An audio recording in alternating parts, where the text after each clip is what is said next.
13장 5절에서 9절까지 함께 교독합니다.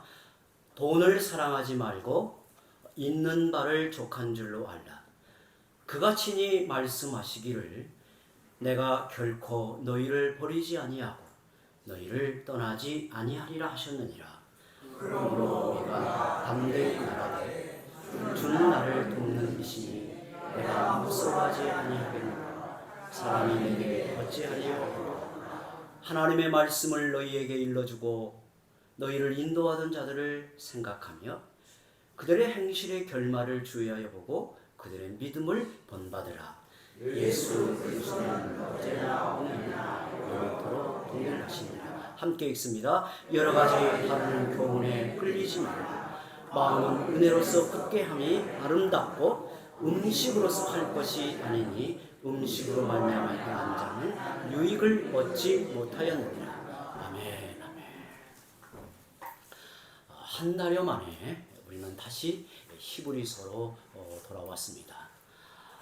이번 한 주간 히브리서 말씀을 깊이 묵상하고 준비하면서 우리 성도들이 다시 그 히브리서의 현장으로 돌아가 그 당시 고난과 박해 앞에 있던 성도들이 이 말씀을 붙들고 한 생애를 믿음으로 승리한 것처럼 오늘 이 시대를 살아가는 성도들에게 이 말씀이 힘이 되고 도전이 되고 우리의 마음을 각성하게 하는 은혜의 말씀으로 작용되어지기를 바랍니다.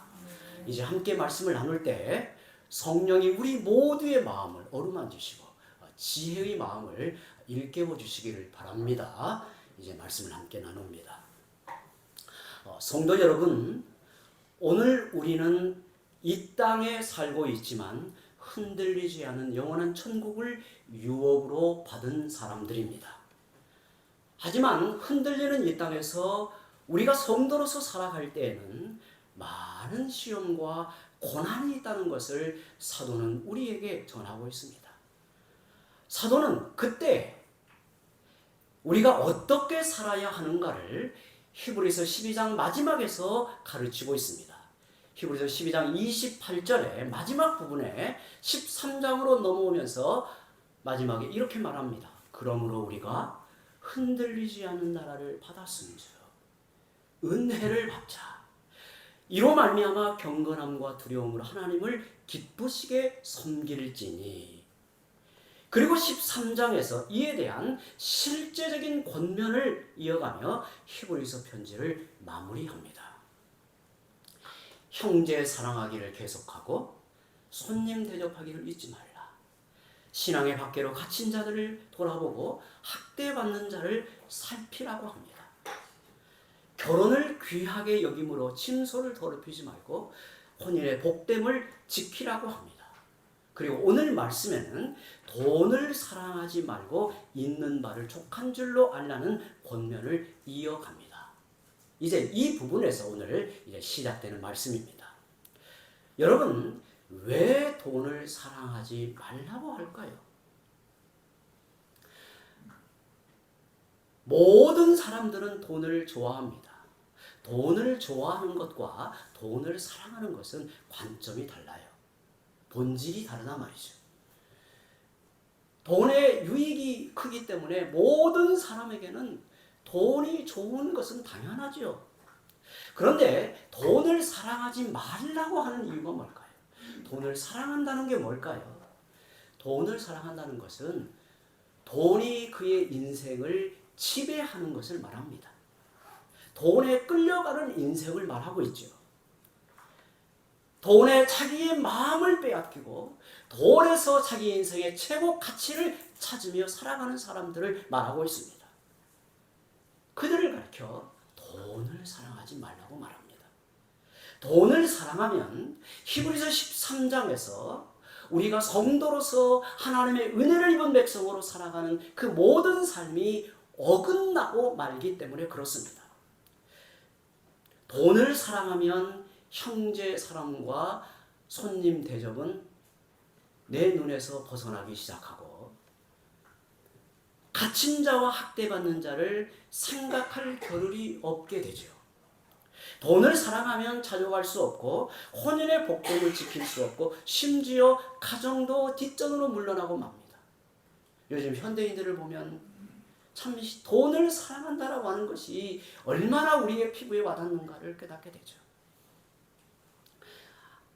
하나님께서 은혜로 선물로 내 곁에 두신 아내도 남편도 가정도 자녀도 돈을 사랑하는 순간에 모든 것이 내게 있어서는 곁가지에 해당되고 내게 있어서는 의미를 줄 수 없는 그야말로 내 곁에 잠시 있는 정도로 생각하게 말아요. 자족은 부함에 처할 줄도 알고 가난에 처할 줄도 알게 하지만 인간의 탐욕은 끝없는 욕망에 사로잡혀 죄를 짓게 만들고 결국 죽음에 이르게 합니다. 우리 안에 돈을 사랑하는 마음을 일으키는 정체, 그 탐욕은 끝없는 욕망에 사로잡혀 죄를 짓게 만들고 결국에는 파멸로 이끌고 간단 말이죠. 이게 얼마나 무서운가 하면 하나님마저 돈을 위한 수단으로 여기며 나중에는 돈이 하나님 자리에 올라서고 맙니다. 그러므로 성도는 돈을 사랑하면 안 된다라고 말하는 거예요. 그래서 돈을 사랑하면 신자일 수가 없습니다. 저는 우리 사랑하는 성도들 귀하게 여깁니다. 적어도 오늘 세상에 돈 벌러 가지 않고 돈을 위해 살지 않고 이 자리에 나와 말씀을 마음에 담고 하나님을 예배하는 백성으로 서 있는 이것이 바로 하나님을 더 사랑하기 때문에 이 걸음으로 나오게 되는 거죠. 하지만 돈은 타락한 인간의 본성에 원하는 것들을 대부분 해결해 주는 것에 이게 매력이 있단 말이죠. 사람들은 자존심을 높이고 남들보다 잘난 것처럼 보이고 쾌락을 즐기는 삶이 돈으로 해결된다고 다 철석같이 믿어요. 그래서 돈을 사랑합니다. 돈을 애착하듯이 따라갑니다. 그런데 성도들도 이런 유혹에서 예외될 수가 없어요. 우리가 깨어있지 않으면 돈이라는 우상 앞에 무릎을 꿇고 살아가는 거예요. 실제로 돈이 갖는 위력은 대단합니다. 특별히 자본주의라고 하는 환경 속에 살아가는 오늘 우리에게 있어서 돈은 만능처럼 여겨질 때가 있어요. 복음으로 깨어있지 않으면 돈의 우상을 이겨낼 길은 없습니다. 여러분, 요동하는 이 땅에서 사도의 말처럼 흔들리는 이 땅에서 돈으로 보장되는 게 얼마나 많습니까? 인생이 흔들릴수록 뭔가를 보장해주는 안전한 장치를 인간은 갈구하게 되고 본능처럼 그걸 붙든단 말이죠. 돈이면 많은 문제를 해결할 수 있는 것으로 생각해요. 돈이 갖는 묘한 힘과 매력이 있어요. 그래서 돈은 멀쩡한 사람도 짐승같이 만들어요. 서로 간에 신의를 깨트리고 배신하게 만드는 게 바로 이 정체, 돈이. 돈이 없으면 불안하게 만들고 돈이 있으면 헛된 자만심에 빠뜨려 결국은 돈을 사랑하게 만들어요. 돈을 사랑하게 만든단 말이죠. 돈은 중립적이지 않아요. 우리에게 일정한 거리를 두고 그래 거기까지만 이 없어요. 돈은 마력이 있어요. 우리를 끌고 가는데 어떻게 끌고 가냐면 노예처럼 부리며 끌고 간단 말이에요. 이걸 가르쳐 돈을 사랑하지 말라고 말하는 거예요. 그래서 성경은 누구든지 간에 돈과 하나님을 겸하여 섬길 수 없다고 못을 박습니다. 이건 불가능한 거예요. 여러분 이걸 가능하다고 자꾸 자신을 설득하려고 하지 마세요. 돈과 하나님은 겸하여 섬길 수 없어요. 돈과 하나님을 동시에 사랑할 수 없어요. 왜 우리가 하나님보다 돈을 더 사랑하지 말아야 합니까? 비록 돈이 많은 문제를 해결해주고 많은 것들을 제공해 주어도 돈을 사랑하는 자의 마지막은 파멸과 멸망에 이를 것이기 때문에 그것을 속는답니다. 여러분 내 인생이 파멸과 멸망에 이른다는 것을 많이 아는데 그 길로 갈 사람은 없어요. 그런데 돈이 그렇게 교묘하게 우리를 속인단 말이에요.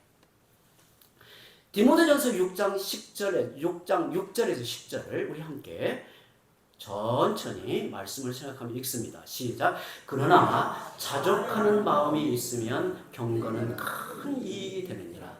우리가 세상에 아무것도 가지고 온 것이 없음에 또한 아무것도 가지고 가지 못하리니 우리가 먹을 것과 입을 것이 있은즉 족한 줄로 알 것이니라.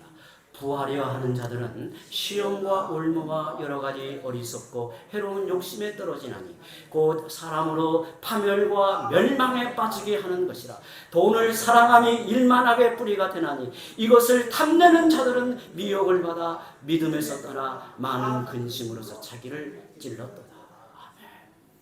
이 말씀은 교회 밖에 세상 사람들에게 하는 말이 아니에요. 교회 안에 성도들을 대하여 이 말씀이 전해지고 있어요. 부하게 되려고 돈을 사랑하는 자들은 시험과 올무와 어리석고 해로운 욕심에 떨어져 결국 파멸과 멸망에 이른다고 합니다. 돈을 사랑하면 일만 악의 뿌리가 된다고 합니다. 우리가 하나님 앞에 죄를 짓고 악을 행하는 모든 근원에는 돈을 사랑함이 있다는 거예요. 이것을 탐내는 자들은 미혹을 받고 믿음에서 떠나 많은 근심으로 자기를 찌른다고 해요. 찌른다고 하는 거예요. 찔러. 괴롭힌다 말이죠.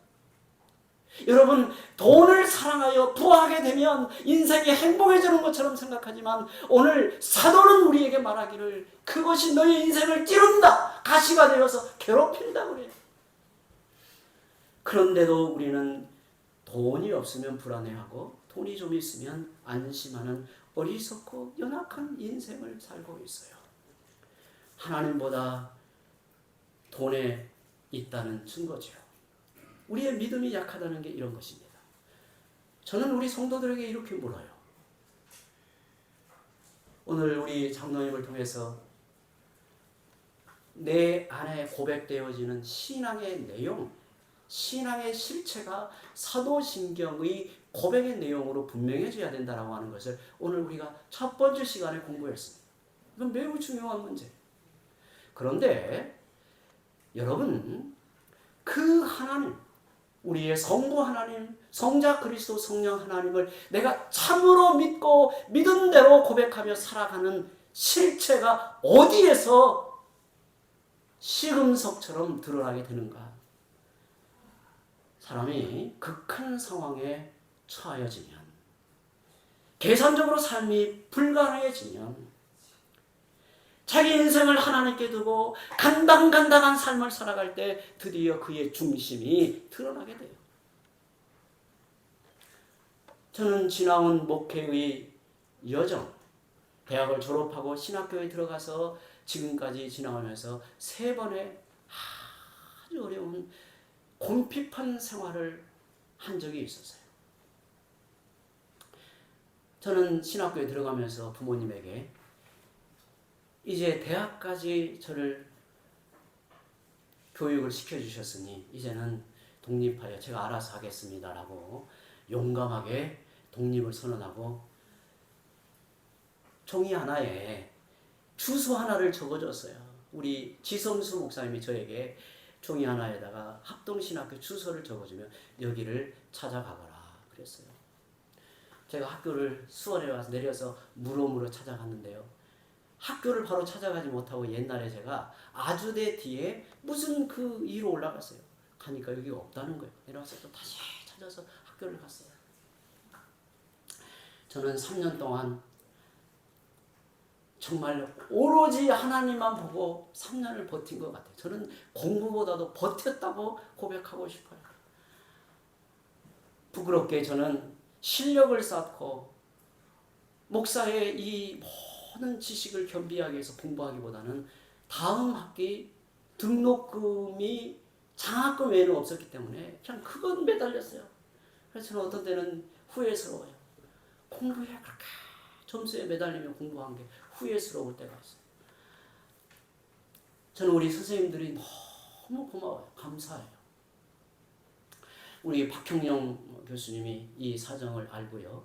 미국 산호세 지역의 어느 교회 여전도에 저의 사정을 부탁해서 장학금을 보내주기 시작했어요. 그래서 제가 그 힘으로 공부를 마쳤어요. 그 성도들을 생각하면 너무 감사해요. 제가 신학교를 마치고 이제 1년 있다가 강도사고시를 치르는데 그때까지 장학금을 보내줬어요. 어느 날 박 교수님이 제가 전주에서 사역하는데 전주에까지 내려오셔서 봉투에 달러가 그때 돈이 한 30만 원 되는 달러를 가지고 와서 저에게 주면서 이렇게 말씀하셨어요. 신전도사, 이것은 말씀을 깊이 연구하는 데 써야 합니다. 그러면서 이게 주고 갔어요. 제가 너무 마음에 감동이 됐어요. 제가 어느 날 목사가 돼서 한 10몇 년 흘러서 제가 박 교수님 만나서 이런 사정을 이야기하니까 나는 다 잊어버렸어 그러시더라고요. 웃고 가시더라고요. 정말 하나님을 의지한다라고 하는 것은 이런 극한 상황에 이르면 이게 세상의 어떤 방법을 붙드느냐 아니면 어떤 세상의 비법을 찾으러 다니느냐 이게 아니라 하나님께만 내 인생을 다 맡기고 산단 말이죠. 하나님을 의지한다라고 하는 것은 거기에 드러나요.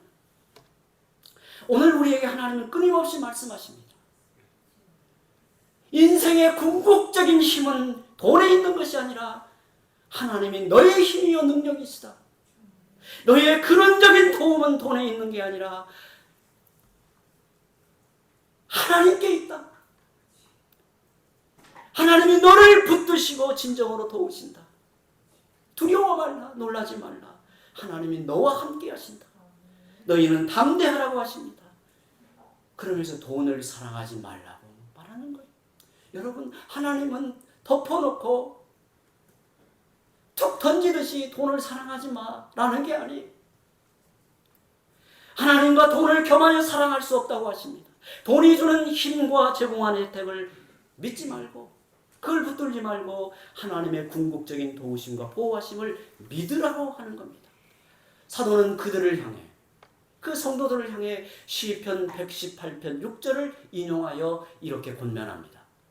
5절 중반부터 6절에 그가 친히 말씀하시기를 하나님이 친히 말씀하시기를 내가 결코 너희를 버리지 아니하고 너희를 떠나지 아니하리라 하셨느니라.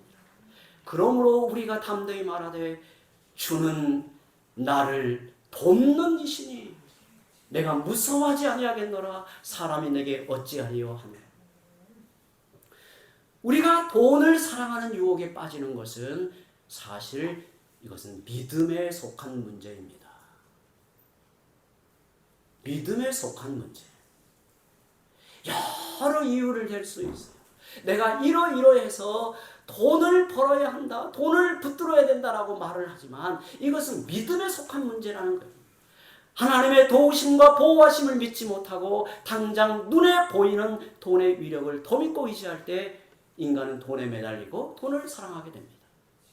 사도는 우리에게 영원한 대제사장이시며 믿는 도리의 사도이신 예수 그리스도를 깊이 생각하고 바라보고 의지함으로 돈의 유혹을 경계하라고 말씀하십니다. 너희에게 있는 것을 족한 줄로 알고 너희의 필요를 하나님이 채워주신다는 것을 믿으라고 말합니다. 여러분, 성도는 돈이 아니라 참 보배이신 그리스도를 만족하며 사는 사람들입니다. 그들을 가리켜 성도라고 하는 거예요. 우리는 요동하는 이 땅이 아니라 늘 편하고 흔들리는 이 땅이 아니라 흔들리지 않는 영원한 천국을 유언으로 받았습니다. 예수님을 나의 구주요 주님으로 믿고 사는 성도를 하나님은 영원히 떠나지 않으시고 버리지 않으십니다. 하나님은 자기 백성의 필요를 외면하지 않으십니다. 반드시 채우시고 공급하십니다. 이 땅에서 그리스도를 붙들고 살았던 신자들의 고백을 보십시오. 빌립보서 4장 19절에 나의 하나님이 그리스도 예수 안에서 영광 가운데 그 풍성한 대로 너희 모든 쓸 것을 채우시리라. 고린도후서 6장 10절에 아무것도 없는 자 같으나 모든 것을 가진 자로다. 성도들이 그렇단 말이죠. 시편 23편 1절에 여호와는 나의 목자시니 내게 부족함이 없으리로다라고 선언합니다. 우리의 목자이신 주님은 친히 이렇게 말씀하셨습니다. 삶과 모든 탐심을 물리치라 사람의 생명이 그 소유의 넉넉한 데 있지 아니하리라고 했습니다. 우리의 생명은 소유의 넉넉함에 있는 게 아닙니다. 기억하시기 바랍니다. 우리의 생명은 소유의 넉넉함에 있다는 말은 내 소유가 내 생명을 지탱하거나 연장시키지 못한단 말이에요. 여러분 1분 1초도 그의 소유가 그의 생명을 주장하지 못해요. 책임지지 못해요. 성도들은 영원한 생명이신 주님을 품고 사는 자들이고 잠시 주어지는 소유를 주의 뜻대로 사용하며 사는 자들입니다. 우리에게 영원한 보배는 주님뿐입니다. 주님뿐입니다. 우리는 참 보배를 소유한 인생을 살고 있습니다. 이 세상에 우리처럼 부유한 인생이 어디 있을까요? 이제는 돈이 주는 위력과 비할 수 없는 하나님의 보호하심과 채워주심을 경험하고 누리며 사시기를 바랍니다. 그리고 이 복된 위로와 놀라운 축복을 빼앗아가는 주범은 돈을 사랑하는 마음이고 그것은 일만하게 뿌리고 파멸과 멸망에 이르는 길임을 꼭 기억하시기를 바랍니다. 잠시 사랑하는 이 땅에서 돈에 소망을 두지 말고 하나님께 소망을 두시기 바랍니다. 여러분, 이 말씀을 받아 읽고 있는 히브리서라고 하는 이 편지의 말씀을 받아 읽고 있는 당시의 성도들은 많은 고난과 박해 중에 다시 유대교로 돌아가고픈 배교의 유혹을 받고 있었고 그들도 인간에게 아무런 어려움 없이 편하게 살고 싶은 시험이 있었습니다. 그런데 그들의 시험이 더욱 가중된 것은 거짓 교사들의 가르침이 그 속에 있었기 때문이에요. 오늘 말씀 9절을 함께 읽어봅니다. 9절 시작. 여러 가지 다른 교훈에 끌리지 말라. 마음은 은혜로서 굳게 함이 아름답고 음식으로서 할 것이 아니니 음식으로 말미암아 행한 자는 유익을 얻지 못하였느니라. 지금도 그렇지만 당시에도 복음의 가르침이 아닌 다른 교훈들이 교회와 성도들을 미혹하고 어지럽혔습니다. 예를 들어볼까요? 성경에 나오는 여러 교회가 있지만 갈라디아 교회를 보면 너희가 예수님을 믿어도 할례를 받아야 된다. 할례를 받으면 너희의 구원은 더 확실해질 것이다. 이렇게 주장하여 가르쳤어요. 이걸 가르쳐 우리는 율법주의라고 말을 하는 거예요. 율법의 의식을 행하면 우리가 하나님의 은혜를 구원을 받는 데 있어서 더 확실한 보장이 된다라고 주장했던 거죠. 고린도 교회는 어지럽힘을 받은 게 바로 은사주의와 세속주의의 대표적인 거 아니겠어요? 은사는 귀한 겁니다. 성도들이 주의 일꾼으로 섬기며 헌신하는데 은사가 중요하죠. 그런데 은사주의가 되면 은사가 자기를 자랑하는 수단이 되고 은사가 신앙의 등급을 결정하는 모양새가 되기 때문에 은사주의는 결국은 교회의 하나됨을 깨트리기 때문에 그게 문제가 되는 거예요. 세속주의에 큰 영향을 받았습니다. 세속주의는 세상과 교회의 구별이 없어지고 마는 거예요. 교회가 거룩한 주의 백성의 공동체라고 하는 이 성격이 무너지는 게 바로 세속주의의 영향이에요. 골로새 교회는 어떤 이단들의 혼란이 있었냐면 천사 숭배와 절기와 날들을 지켜야 한다는 유대주의의 영향이 있었어요. 유대주의의 그 신비한 것들을 보면요. 천사가 각 개인에게 따른다는 거예요. 이것을 좀 더 발전해서 교리화시킨 사람들이 바로 캐톨릭에 있는 사람들이에요. 우리는 받아들일 수 없는 거죠. 그래서 천사도 하나님처럼 섬길 수는 없어도 하나님과 방불한 존재로 우리에게 있으니 섬겨야 된다는 거예요. 받아들일 수 없죠. 또한 그들은 절기와 날을 지켜야 된다고 해요. 이것은 유대주의의 영향을 받은 거죠.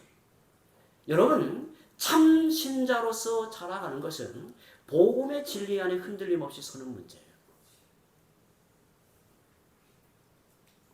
우리 교회의 당회가 성도들을 살필 때 가장 중요하게 살피고 늘 점검하고 돌아보는 것은 성도들이 거짓된 가르침에 혹여나 오염이 될까 늘 살피는 거예요. 지켜보는 거죠. 당시의 히브리서 독자들은 어떤 미혹을 받았을까요? 당시에 이 말씀을 듣는 히브리서 독자들은 어떤 미혹을 받았을까요? 바로 앞에서 우리가 한 달 전에 바로 앞에서 보았던 4절에 결혼을 귀하게 여기라고 가르치는 것을 볼 때 아마도 결혼을 무시하고 육체의 방종을 주장했던 영지주의의 영향이 컸던 것으로 보입니다.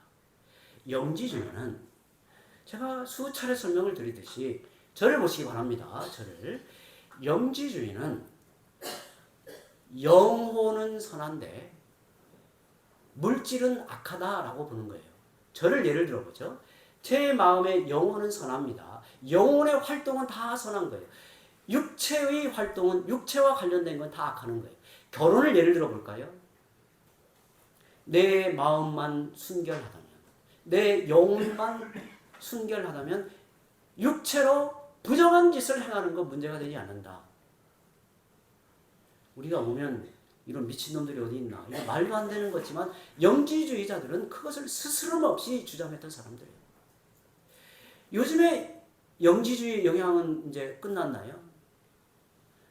저는 한국교회에 깊이 파고들어 바른 신앙을 무너뜨리고 있는 게 바로 영지주의라고 생각해요. 밖에 나가서 죄를 지어도 가정에 돌아와서 내 마음만 지키고 내 마음만 아내를 향하고 있으면 몰래 부정한 짓 하고 외도해도 그건 문제가 되지 않는다. 이런 게 다 영지주의 영향이에요. 그렇게 표현만 안 하는 거예요.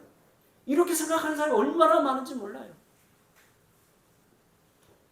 또 9절에서 우리가 보듯이 구약 율법에 나오는 음식의 규례와 정결법을 지켜야 구원이 확실하다고 주장하는 유대주의 영향이 컸던 것으로 보입니다. 그들은 믿음으로만 구원을 받지 못하고 율법의 의식을 어느 정도 지켜야 신앙에 유익이 있다고 주장을 한 거예요. 사도는 성도들을 향해 우리의 마음이 굳건하고 유익을 얻는 것은 신비한 체험이나 음식의 규례를 지키는 데 있지 않고 하나님의 은혜에 달려있다고 분명히 말합니다. 우리 마음은 은혜로서 굳게 함이 아름다운 것. 하나님의 은혜가 얼마나 중요합니까? 성도 여러분, 하나님의 은혜가 얼마나 중요합니까? 참된 신앙은 은혜로 시작하여 은혜로 완성이 되는 줄 믿으시기 바랍니다. 거기 안에 인간의 어떠한 수단과 방법도 은혜를 흔들 수 없고 은혜에 덧붙여질 수 없는 거예요. 믿음은 오직 은혜로 시작하여 은혜로 완성이 되는 거예요. 그런데 하나님은 이렇게 중요한 은혜를 아무렇게나 주시는 법이 없어요. 하나님은 질서의 하나님이십니다. 은혜를 베푸실 때도 하나님의 정한 질서에 따라 은혜를 베푸시는데 우리가 잘 알고 있듯이 말씀과 성례와 기도와 성도의 교제와 봉사라는 은혜의 수단을 통해서 하나님은 풍성한 은혜를 베푸십니다. 성도 여러분, 눈을 크게 뜨시고 저를 모시기 바랍니다. 오늘 우리가 이 자리에서 믿음으로 주님을 바라보고 예배할 때 말씀을 우리 영혼을 향해 들려주신 이것은 엄청난 은혜인 줄 아시기 바랍니다. 이게 엄청난 은혜예요. 이것은 하찮고 너나 나나 다 받는 은혜가 아니라 오늘 하나님께서 부르신 주의 백성들에게 허락되어진 놀라운 은혜예요. 그러므로 교회는 말씀을 듣고 배우고 가르치고 지켜 행하는 일에 전념해야 합니다. 스스로 말씀을 읽고 되새기며 공예배와 모임을 통해 주어지는 말씀을 마음에 새기고 그 말씀대로 살아가는 일에 힘써야 합니다. 이게 바로 신자다워지는 길이에요. 저는 지난 5월 한 달 동안 마가복음을 집중하여 읽으면서 우리 성도들에게서 많은 가능성을 보았어요. 어떤 성도들은 왜 교회가 시험을 치러야 하는가에 대해서 부담을 크게 느끼고 불평도 하였지만 저는 이것은 과도기에 누구나 그럴 수 있다고 봅니다. 제가 여러분의 처지에 있어도 그랬을 것 같아요. 저는 이해합니다. 저도 사실은 시험 앞에서 오금이 저리고 시험 앞에서 벌벌 떨고 우리 정 교수님을 이렇게 예배 시간에 이렇게 대하니까 편하지만 학교에서 뵈면 얼마나 이게 부담이겠어요. 얼마나. 우리 합동신학교는요. 매 시간 매주마다 지금은 어떤지 모르겠는데 옛날에는 퀴즈를 했어요. 퀴즈를. 근데 한 과목만 하는 게 여러 과목의 퀴즈를 치르면요. 저 같은 경우는요. 아까 그랬잖아요. 성적에 목을 메고 살았으니 이게 아침을 먹는 것부터 이게 이제 퀴즈 그날 있으면 이제 부담스러워요. 아마 친구들이 저를 욕도 많이 했을 거예요. 너는 너밖에 모르냐 이렇게. 맨날 그렇게 긴장하고 생활하는. 시험은 다 어려운 거예요. 그런데 이번에 제가 우리 성도들 보면서 참 감사하고 놀라웠어요. 시험을 치르고 함께 말씀을 읽고 말씀을 해야하면서 우리 당회에서는 그랬어요. 이번에 5월달 한 달 동안 되어진 이 모든 이 마가복음 읽기를 스케치해서 본부에 진행한 우리 장로님에게 보고 형식으로 보내려고 해요. 우리가 이러이러한 유익과 거룩한 도전과 말씀의 은혜 앞에서 참 복된 시간을 보내었다는 것을 알려드리려고 해요. 저는 감사해요. 여러분과 같이 저도 엄격결에 마가복음에 뛰어 들어가지고요. 저도 새로운 세계를 경험했어요. 은혜의 풍성함을 누렸어요. 감사해요. 감사하고 복됨을 누렸어요. 앞으로 우리가 이런 기회가 있으면 정말 모든 성도들이 주 앞에 나와서 이 일에 다 함께 참여하면 시너지는 폭발하는 거예요. 이게 전도라고 하는 거, 교회가 흥왕한다라고 하는 것은 몇 사람이 막 나가서 전도하는 데 있는 게 아니라 우리 안에 복음으로 말미암는 흥이 솟고 우리 안에 거룩한 열심이 충격을 일으키면 우리는 사도행전에서 보는 교회의 놀라운 다이너마이트의 그 능력을 우리 안에서 경험하는 거예요. 멀리 있는 게 아니에요. 저는 이 가능성을 우리 성도들에게서 보았어요. 이건 큰 수확입니다. 혹여나 내년에 우리가 다시 도전해서 이 교회에 뽑혀가지고 다시 시작하면 내년에는 한 사람도 이 대열에서 빠지지 않을 거라고 믿습니다. 아멘을 좀 다시 한번 할 거예요. 믿습니다.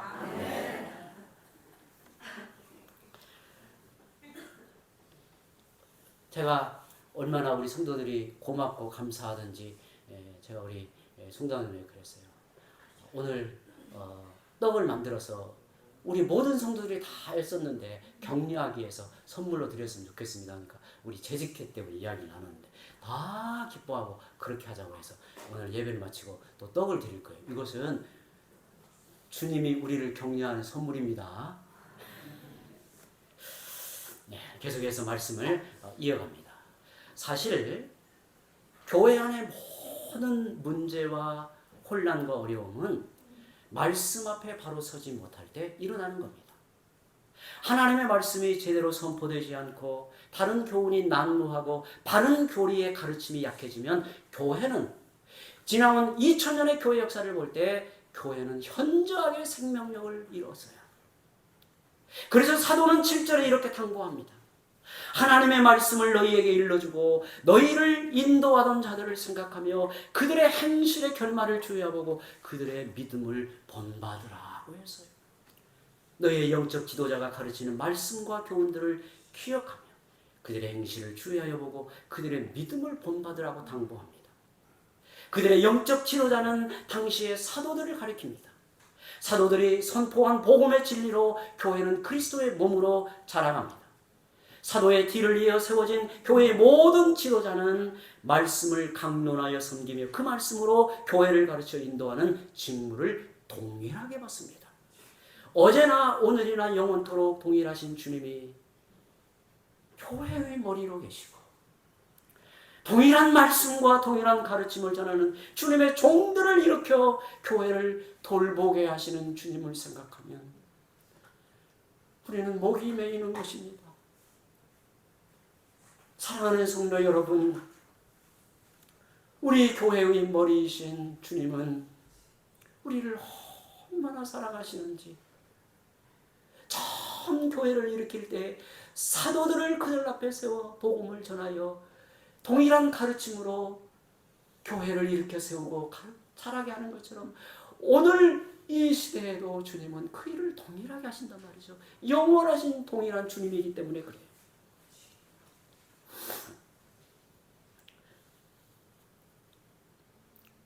사랑하는 성도 여러분, 목사의 제일 큰 관심은 말씀을 바르고 풍성히 가르치는 것이고, 성도들의 제일 된 관심은 말씀을 듣고 순종하는 삶에 있어야 합니다. 목사는 진리의 말씀을 옳게 분별하여 부끄러울 것이 없는 일꾼으로 자신을 하나님께 드려야 합니다. 성도들은 함께 동역하는 마음으로 말씀을 귀하게 받들고 열매 맺는 삶으로 나아감이 마땅합니다. 이러한 목사로 성도로서 흔들림 없이 나아가려면 어떻게 해야 할까요? 사도는 본문 8절에 정확히 그 답을 제시합니다.